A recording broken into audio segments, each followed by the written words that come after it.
Hey everyone, Steven's currently away on holiday and he's asked me to help out making sure you guys get your Reddit stories. So let's get into them. Never again. My name is Diane, the first and only daughter of my parents. Ever since I was young, I have always practically excelled in everything I have set my mind to do. And I mean practically everything, right from academics straight to even sports and so much more. I had never thought this would ever pose to be a problem to me at the very least. But following the events that occurred when I was in college and what I had to go through at the hands of a particular lecturer, I have most certainly had a change of heart as to what position or what path I should walk on and how carefully I should tread said path. If we were to go right back to the genesis of my story, it all began way back when I was in high school. I was a year away from completing my high school chapter, and I had already begun searching for educational programs available all around the country that I could embark on. Right back when I was in high school, I was popularly known as the school's nerd, as every competition or any academic hurdle I was faced with, I had always overcome without any effort. Everything just seemed easy to me at the time. While I excelled in the academic portion of my life, I chose to try something new and different for the first time, and I chose sports, as I thought at the time this would pose a bit of a challenge for me. My preferred sport of choice at the time was basketball, and not to pat my own back or sing my own praises, but I was also a natural at that. So much so that from the point I'd started training with my team, up until the team's next match, which was about a month away, I was already contending the top spot on the team with the other girls who have been on the team for as long as I can remember. So, back then, apparently, the team's sports trainer had a certain fondness for me. At the time, I had initially thought it was just a fondness due to the fact that I was that good of a player, and he was trying to keep the coach-player rapport going. On some occasions, he would even summon me over to his office and request I stay behind to help him out with some stuff. I was willing at the time, mainly because I was oblivious to the fact that he was obviously making advances to me, and he was just looking for the right moment to pounce right on me when the opportunity presented itself. I had occasionally gone to his office, more times than I can remember, and this was nothing to me, as I thought that I was just helping the coach out. But I had not realized, due to the gossiping nature of, my gender, that girls on the squad had occasionally seen me heading straight into the coach's office time and time again. But since there was no evidence as to what I was doing inside his office, the girls decided at the time to formulate their own story and spread it around. No sooner than 3 weeks after I had begun going into the coach's office, had news flown around the school about the coach and myself, about how I was trying to win favor on the coach's side, and contemplations started to arise as to whether or not I had been winning favors with the other teachers at the school, so as to maintain my position as the top student in the school. When I heard this, I almost broke down in tears. It was one of the most ridiculous things I had ever heard in my life, as I could not fathom at the time what could have brought on such a rumour. But thinking back now, I think I can fully understand why they did what they did. I had never been this embarrassed in my entire life, to the extent that when I came to school the next day, all eyes were on me, right from the entrance to the school's hallway, straight to my classmates right there in class. It got to a certain point where I could not take it anymore, and I just went ahead to the guidance counselor. I just went there for a session, as I needed someone at least to talk to who would most definitely listen to what it is I had to say. During our session, I explained the entire situation to her, as it truly was, and I asked for advice on how to play things out from then on out. I received some tangible enough advice, and I decided to act on it. The guidance counselor really gave me some insightful things on my current situation, and she also revealed some truths to me. Truths like where the rumour must have originated from and what the coach's true intentions were. After leaving school that day, I had a long thinking session where I pondered and thought deeply about the things the guidance counselor told me that day. And then I came to the conclusion to try as much as possible to clear my name in the eyes of every single person in the school, as I thought if at least one person believed in me, I could still convince every person in the entire school. When I got back to school the next day, I confronted my teammates and questioned them as to who it was that went around and decided to spread such a repulsive and disingenuous rumour about me. Naturally, they all went silent on me, deciding altogether not to rat whoever said it at the time out. I thought it admirable, but I was still going to find out who did this. But this was not the first thing on my priority list, as the first thing I had planned to do in order to clear my name was to confront the coach and to try and catch him red-handed in the act he had been supposedly planning all the while he was summoning me to his office. So I got a video recorder set up secretly in his office one day right after training. On this day, he had summoned me, as usual, after training to his office, and told me to sort out some files on a huge cabinet. And once I was done with that, I should call for him so he might inspect it, and then left for another room. Sorting out heaps of files, I just had this feeling that something was going to happen that day, and that very day was the day he was planning on making its move. So I quickly planted my phone at the corner of the room. He came inside the room while I was arranging and sorting like he asked, and he made his move on me. I retaliated and tried to escape from him. I managed to push him and hit him in the groin area with my knee as hard as I could, and then, while he was on the floor, I hurriedly took my things and my phone I'd set up and ran out of his office. I ran without looking back until I got home. I went straight to my room and cried my eyes out. This is the scariest situation I had ever been in my entire life. That was the closest I had ever gotten to anything happening to me. After I had cried my eyes out for hours, I had finally gotten the composure to think properly, and what came next was what I was going to do with the piece of evidence I had gotten now. I just came to the conclusion that I was going to submit it to the proper authorities, but first I informed my parents about what I had gone through and what I had with me. He was furious and started calling everyone he knew in law enforcement, all to figure out what he would do to the coach. And then, the next school day, when I came to school, surprisingly, I was approached by the coach, and he began to beg for forgiveness, as it seems he had seen me when I took my phone from the place I had kept it for recording. He had thought that I already had leverage against him and that I was planning on exploiting it. Well, he wasn't wrong. I did have evidence, but I wasn't going to exploit it. What I had planned was something even worse. According to my father, some officers were coming to school the next day to take him away, on the grounds of him trying to do something to a minor. Once I told him this, he broke down in tears as he began pleading and begging for me not to take things to the extreme. But it was no longer in my hands, as my father had already taken the matter up with the school authorities that morning before I left the house.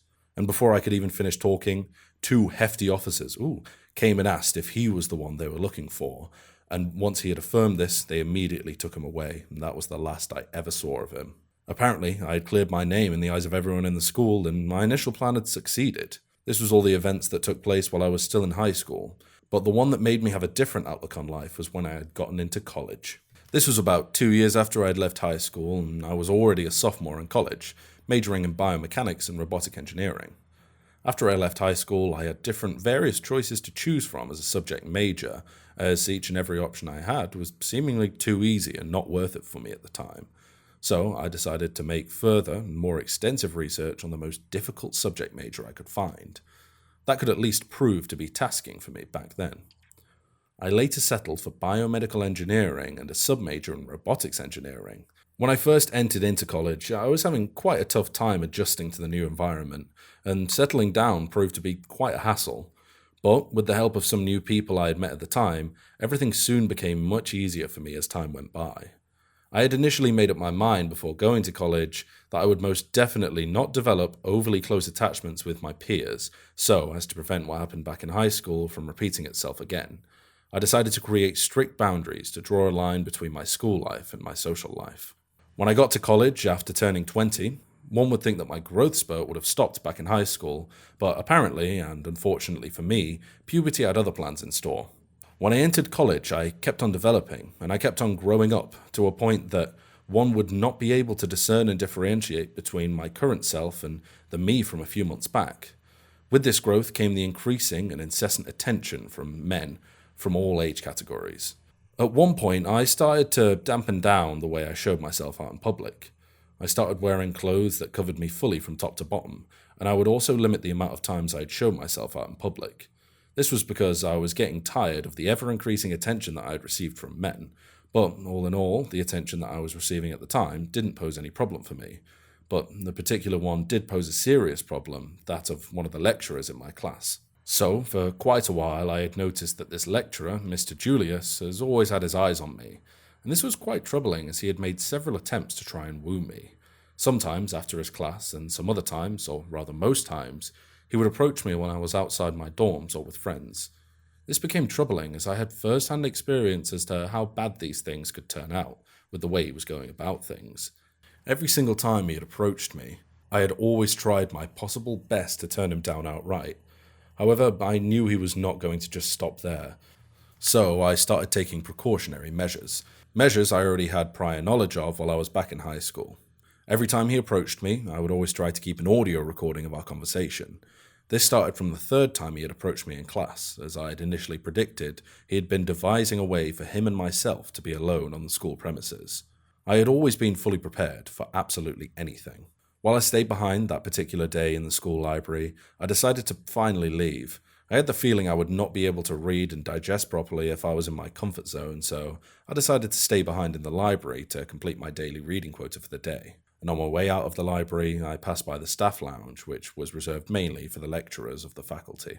I initially heard moans coming from the lounge, and seeing as the lights were turned off for most of the rooms in the faculty building, I thought something bad had happened to someone, so I decided to just check out if there was truly someone there and if they needed help of any kind. When I entered the room and turned on the lights, what I saw still disgusts me to this day, as there was a course mate of mine that had always been having issues with Mr. Julius's course. I've always been trying to provide assistance and guidance in whatever little assistance I can, only for me to open the door, switch on the lights, and I saw her with Mr. Julius. I just ran out of the room, and to my greatest surprise, I was chased down by Mr. Julius as he tried to explain his behavior just now. I was not even in the mood to listen to whatever it was he had to say to me. As I tried to shrug him off and be on my way, he just straight out threatened me that if word were to come out about what I had seen that night, then he would make sure I would not graduate at all. I initially didn't think much of his threat, but later on, as I began remembering the events that happened that night and the threat he gave me that day, I began to feel ticked off, and I decided to head over to the appropriate authorities and report this incident. But seeing as I did not have anything to incriminate him, the matter was put on hold due to lack of evidence, though I was not told this, and I had thought the matter was taken up, but it was no sooner in the semester when I saw my results and found out that truly Mr. Julius had failed me without proper justification. Then I remember what he told me the night I caught him. The next thing I thought was that he was failing me as a way to punish me for reporting him. So I decided to provide all the evidence that I had gathered against him on my path, all showing clearly his failed attempts at trying to do the same thing he did to the other girl that night in the staff's lounge.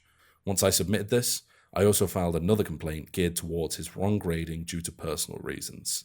I heard later that week that he was called to the college's board of directors, and he was relinquished of his position as senior staff in the institution. I felt relieved as I felt powerful and in full and total control of myself. I had vowed that very day that I would not be controlled by or put in that situation ever again by any man, irrespective of their status. Never again. Well, this is one of those situations where, it sucks that it happened in the first place. That's obviously a horrible thing for anyone to go through, but to be able to use that to your advantage must be the sweetest feeling to get something out of it and to fight back. Good on OP for doing this. I swindled the swindler. There are some things in this world that are inevitable experiences in a person's lifetime. Love, death, taxes, and being swindled. The first three might sound mundane compared to the last, but trust me, whoever you are listening to this, that you've probably experienced the last one the most.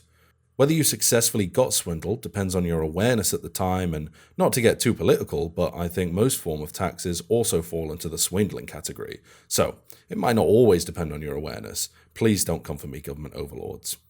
I, for one, have had many experiences with swindlers, too many to count even, from getting sold fake watches as a kid to falling victim to multi-level marketing schemes as an adult. Sometimes you're able to tell it's a scam and avoid it. Sometimes you can't really help it, and other times you end up feeling broken inside for weeks. One experience in particular stands out for me, and that's the experience I'm going to tell you about today, because it was the first time I decided two should be able to play the swindling game. I used to live in a big city, and you know what they say. The bigger the city, the bigger the crimes. Don't look for who said it, just believe me and keep going.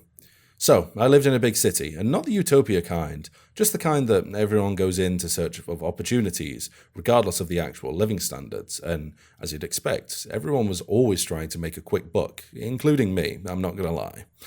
It was common in my city to see people doing tricks on the sidewalks. Sometimes they were actual cool tricks, and other times they were just an avenue to scam unsuspecting passers-by, and it wasn't even uncommon to have your pockets picked, even if you didn't fall for these tricks. The streets were truly crazy. I always loved watching the tricks on my way back from work because some people did truly amazing things, and And it was from watching some of those tricks that I made my first non-work friend in the city. It was a rainy Friday, and I had just closed work for the week, so I wanted to lighten up my mood by watching some street performances. I lived close to the avenue that was popular for street performers, so I usually stayed longer than most, and that Friday was no different. I got there with my umbrella as I didn't take a raincoat to work, but a lot of people around were just standing under the rain, although it wasn't that heavy to be honest. The first performance I saw was a dancing group, and they were good, but they weren't what we all came to see, because everyone knew the magic shows were the reason the street performances got so popular in the first place. So we all waited for the magician who was going to perform that day.